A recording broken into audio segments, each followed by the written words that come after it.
Bizarre Brain Comics. Hello, my comic book friends, and welcome to Bizarre Brain Comics. I am Gary, your host, and this is where I like to take a look at some older comics, talk a little bit about the characters and critters, and examine the stories and the art. But this time, we're going to do something a little different. Last time I did a haul video, and then now I'm going to do a review of 3 of those new books that I got, that I showed in that comic haul.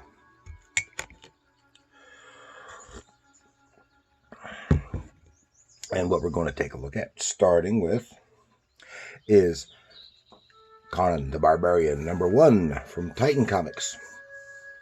This was written by Jim Zub, with art by Rob De La Torre, and colors by Jose Villarrubia. And people have said this was really good. I know Gary B, the Casual Comic Guy, and Dope Comics, they really liked it, and which prompted me to get it. And I'm a big Conan fan, going back over 50 years, back to the earliest days of Marvel Comics, Conan the Barbarian. And of course, one thing I like about this is that it is, just as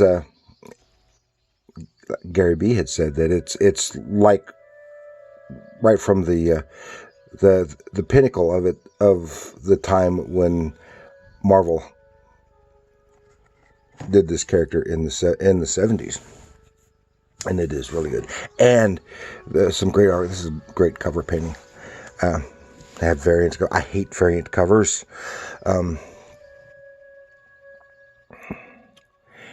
And this one is the great artwork, great storytelling. I think the art is by Del Torre is very strongly reminiscent of John Buscema. It's like he sat at John Buscema's knee to learn how to draw.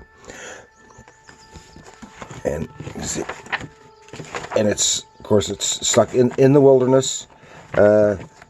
Starts right off with some fighting. Conan doesn't like the mercenary commander he's under. Has flashbacks to his early days, because this is the first time he's been in this close to Samaria. In the story, it tells that he's about 24 at the time. First time he's been back this close to Samaria since he left after the Battle of Venarium. Double-page spread. Okay, and there is the menace in this small village that they're in. They're warned by a Pictish warrior woman, and it turns out it's this group of cursed Picts. Basically look like they're zombies. They're traveling and destroying across the wilderness, but Conan and Brissa, the Pictish woman, they team up together to, and they're the only survivors from this village. And Conan wants to go to Samaria and warn his people, but she says that basically it's too late. They're already there, or have already been there. And it's action-packed. Now I got to pick up the rest of them, at least for a while. I really enjoyed it. Enjoyed that. Then we go to The Incredible Hulk #2 from Marvel Comics, written by Philip Kennedy Johnson, with art by Nick Klein, and colors, except for the dream sequence, by Matthew Wilson.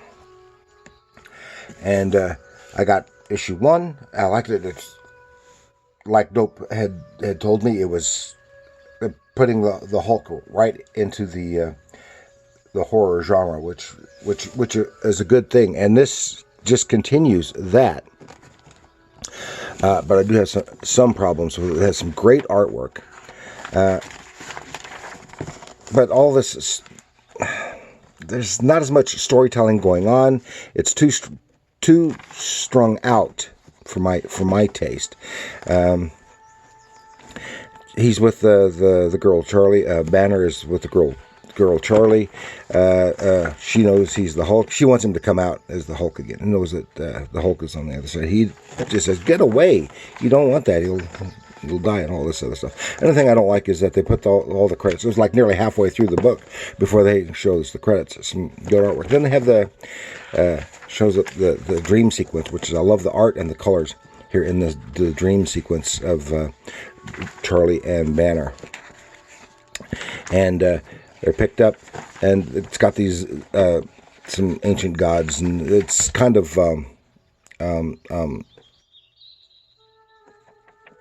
Lovecraftian in a way.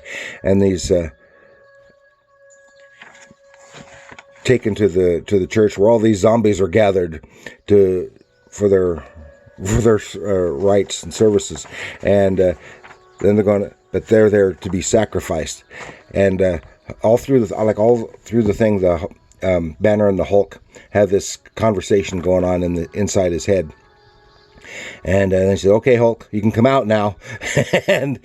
But the Hulk waits until they actually kill Banner.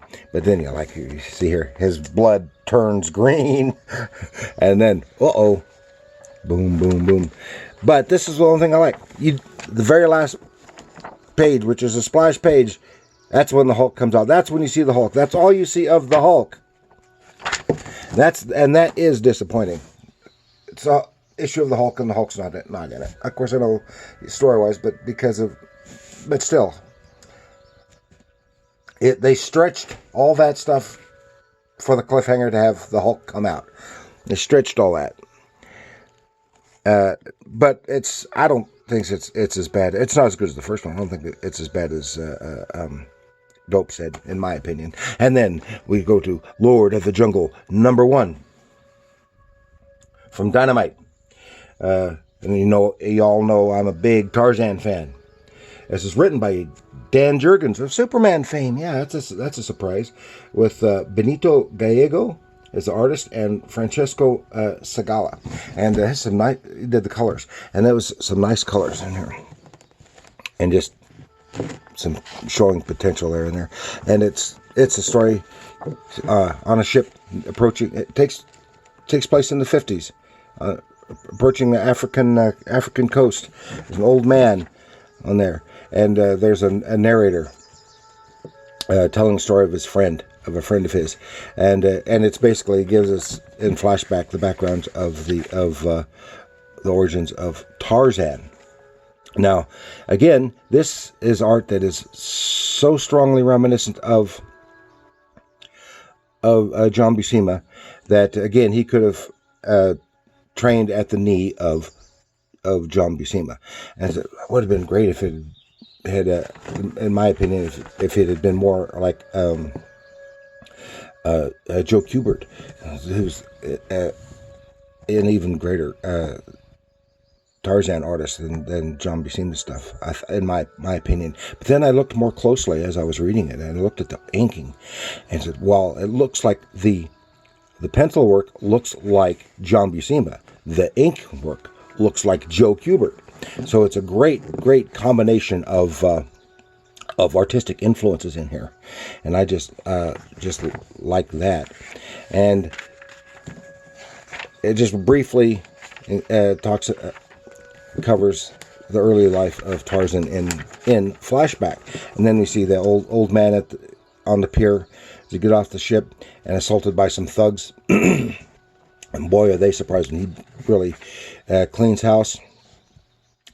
But is prevented from killing one of them by another old man. And it turns out he was our narrator. And the first old man was Tarzan, and the second old man was a native friend of his. And that leads into some storyline that I don't know yet. We'll have to find out. Now, I do have a few problems in it. They in the story they change some of the details of his early life, and I have a problem with Tarzan being old. because at this point he would have been in his 70s. They don't specify what year, just says in the 50s. He probably would have been in his 70s, if not 80, depending on when. But if you were familiar with the Tarzan books, you would know that Tarzan, Jane, and the monkey Nakima are immortal. They were given some magical immortality formula. I've forgotten which novel it was, which book it was. And therefore, they are forever young, or at least apparently so. So he would not be an old man, physically an old man, in the 1950s. And that's all I've got for you. I enjoyed all three of them, and I loved the artwork. Problems with some of the writing, nothing really major. It's a lot of fun. Thank you for joining me. Please like, share, subscribe, and do leave a comment. And remember, comics are art.